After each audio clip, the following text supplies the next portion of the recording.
नमस्कार दोस्तों, स्वागत है आपका हमारे एक और नए ब्लॉग में। तो आज हम पहुंच चुके हैं लखनऊ के बड़े इमाम बाड़े में। और आप हमारे जो ये पीछे देख रहे हैं, ये पीछे जो मेन गेट है जहां से आपको एंट्री मिलती है, और इसके जस्ट ही सामने मेन गेट है बड़े इमाम बाड़े में प्रवेश करने का।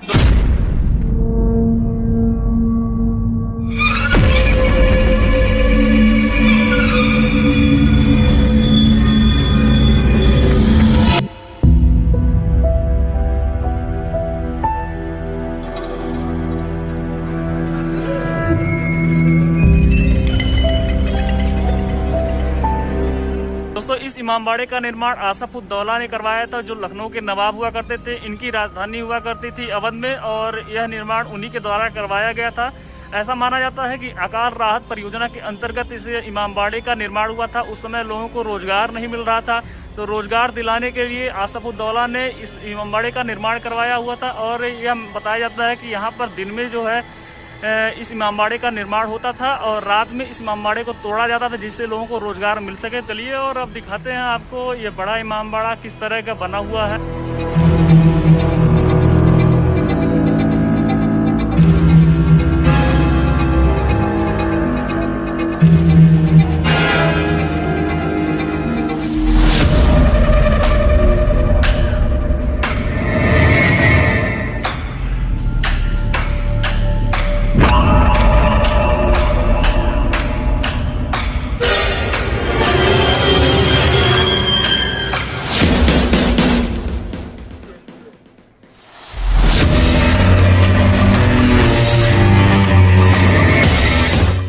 दोस्तों, हम पहले और दूसरे गेट से प्रवेश कर चुके हैं बड़े इमामबाड़े में अंदर, और बहुत ज़्यादा धूप है यहाँ पर। वीडियो भी बनाने को मना किया गया है, लेकिन आपको दिखा दे रहे हैं हम। और चलिए आपको दिखाते हैं आगे। इस इमामबाड़े का निर्माण आसफ उद दौला ने 1784 में करवाया था। अनुमानतः इसे बनाने में उस जमाने में 5 से 10 लाख रुपए की लागत आई थी। बड़ा इमामबाड़ा लखनऊ की ऐतिहासिक धरोहर है। इसे भूल भुलैया के नाम से भी जाना जाता है, जिसे देखकर आधुनिक वास्तुकार भी हैरत में पड़ जाते हैं।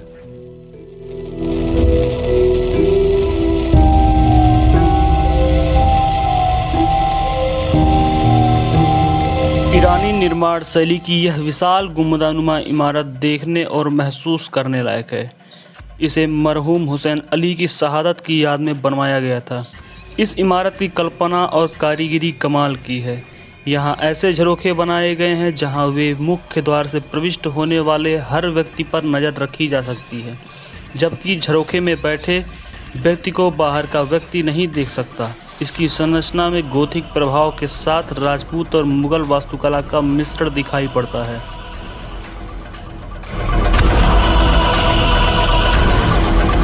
हमारी शुरुआत होती है शाही बावली से।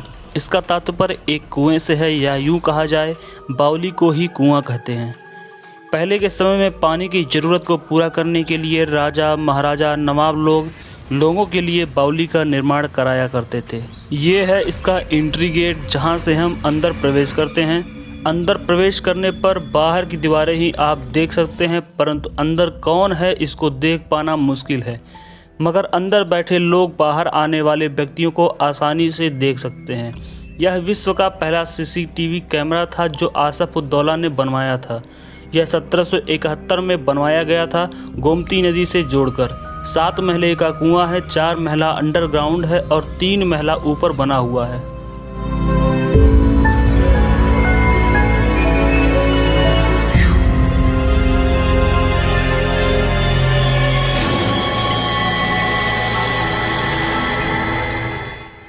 आप सामने जो गेट देख रहे हैं, इस गेट के पास पानी है। जहां इस वक्त हम खड़े हैं, इसका रिफ्लेक्शन पानी में पड़ता है, और तीसरे महले पर बैठा व्यक्ति पानी में हमें आसानी से देख सकता है, जबकि हम उसे नहीं देख सकते। इतिहासकारों के अनुसार इस बावली को पहले बनवाया गया था, इसके बाद पूरे इस इमामबाड़े का निर्माण हुआ था, ताकि यहाँ से पानी ले जाया जा सके और पानी की आवश्यकताओं को पूरा किया जा सके।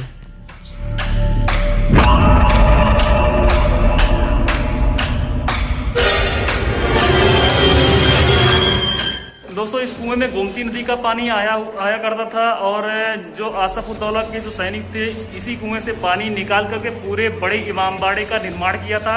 और कोई भी मकान हो, कोई भी इमारत हो, बिना पानी के तो बन नहीं सकता। मसाले के लिए पानी का तो उपयोग करना जरूरी है, इसलिए यहाँ पर पहले बावली का निर्माण किया गया था और बावली के निर्माण करने के बाद ही पूरे बड़े इमामबाड़े का निर्माण हुआ था। तो चलिए और दिखाते हैं आप।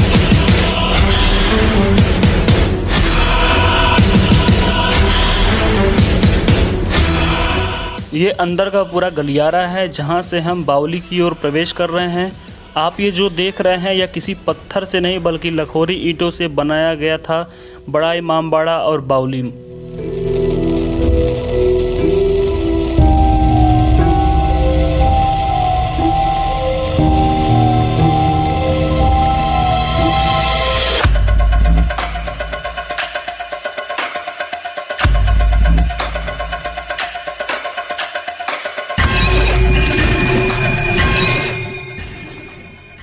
ये देखिए दोस्तों, जैसा कि हमने पहले आपको बताया कि बाहर का व्यक्ति अंदर नहीं देख सकता मगर अंदर का व्यक्ति बाहर आने जाने वाले व्यक्तियों को आसानी से देख सकता है। आसफउद्दौला के जो सैनिक यहाँ रहा करते तीरंदाज, वो यहाँ से अपने दुश्मन को बैठे बैठे आसानी से मार सकते थे, जिससे कि दुश्मन को पता नहीं चलता था कि तीर आया तो आया कहाँ से।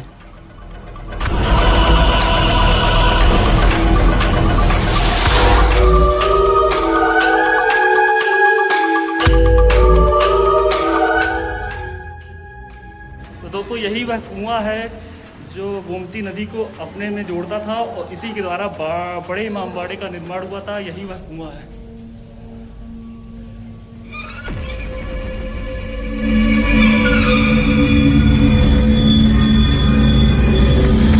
दोस्तों ये जो कुआं आप देख रहे हैं यह आज सूख चुका है और मिट्टी से पाट दिया गया है, लेकिन बादशाह के समय में इस कुएं में गोमती नदी का पानी आया करता था। ये जो इसकी नक्काशी और चित्रकारिता है ये काफ़ी बेहतरीन बनाई गई है।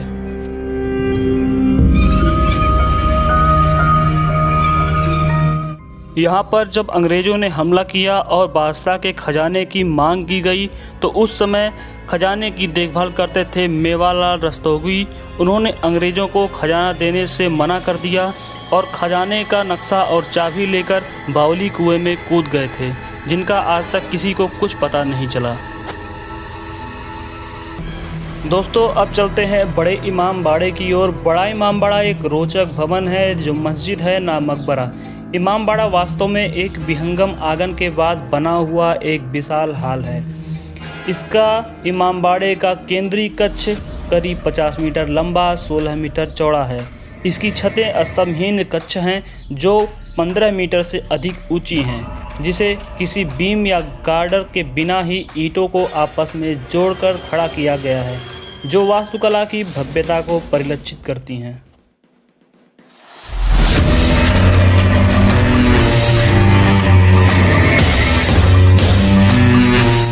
दोस्तों यह है चाइना हॉल। इसे चाइना हॉल इसलिए कहते हैं कि आसफउद्दौला चाइना से चीनी बर्तन लाए थे और उसमें खाना पीना खाया करते थे।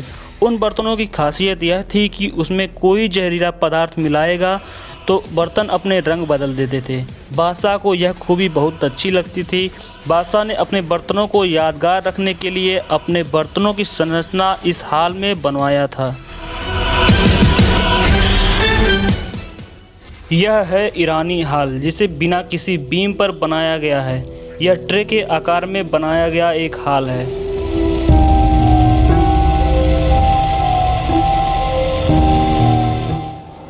दोस्तों यह है इंडियन हॉल। आप सभी को पता होगा लखनऊ में एक नदी है जिसका नाम है गोमती नदी।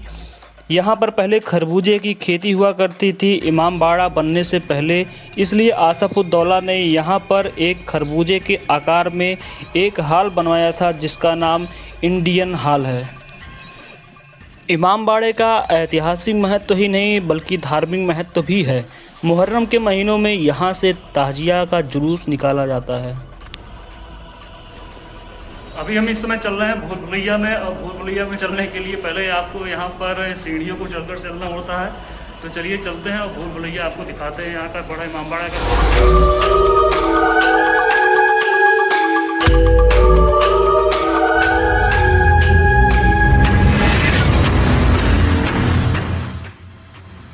इमामबाड़े के बीच 3 विशाल कक्ष हैं जिसकी दीवारों के बीच लंबे गलियारे हैं जो लगभग 2 फीट चौड़े हैं।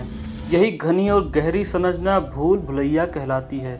असल में यहाँ 1000 से भी अधिक छोटे छोटे रास्ते हैं जो देखने में एक जैसे लगते हैं, पर ताजुब करने वाली बात यह है कि सभी अलग अलग रास्तों पर निकलते हैं। कुछ तो ऐसे भी हैं जिनके सिरे बंद कर दिए गए हैं।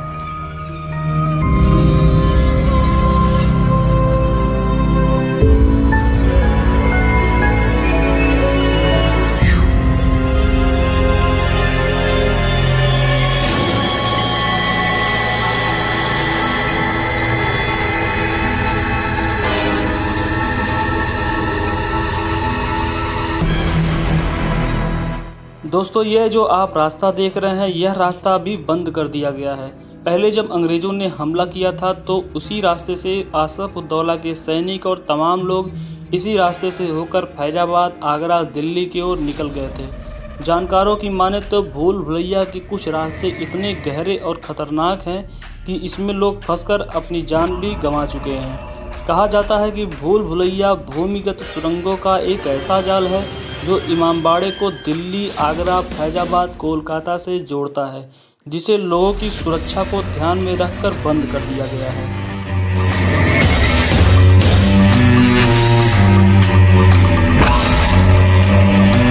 इस भूल भुलैया में प्रतिध्वनि के माध्यम से आप सैकड़ों फीट दूर फुसफुसाने की ध्वनि सुन सकते हैं, जो इसका स्थापत्य एक विशिष्ट गुण है।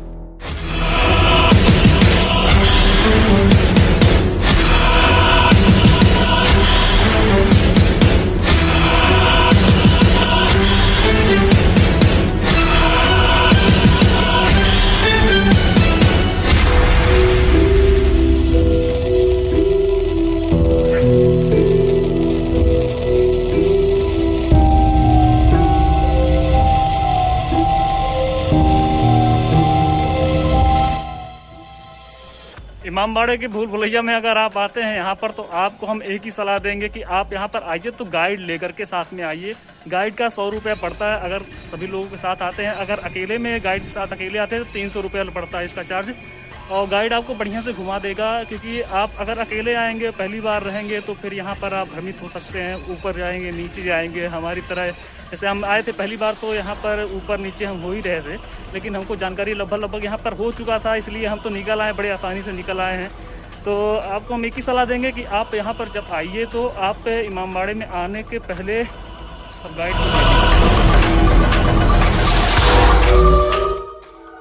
इमामबाड़े के बाहर आसफी मस्जिद है जहां आसफ उद्दौला नमाज पढ़ा करते थे। इसे इस्लामिक और ईरानी संरचनाओं पर बनाया गया है। इसकी कलाकृति जो है वो काफ़ी बेहतरीन है और इसके बगल काफ़ी खूबसूरत पार्क बनाया गया है। दोस्तों, अगर वीडियो आपको अच्छा लगा तो वीडियो को लाइक करिएगा, शेयर करिएगा और कमेंट में अपने विचार लिखना ना भूलिएगा। और बेल आइकन को दबा लीजिएगा, जिससे आगे आने वाली जो भी हमारे नए वीडियो हों आप आसानी से देख सकें।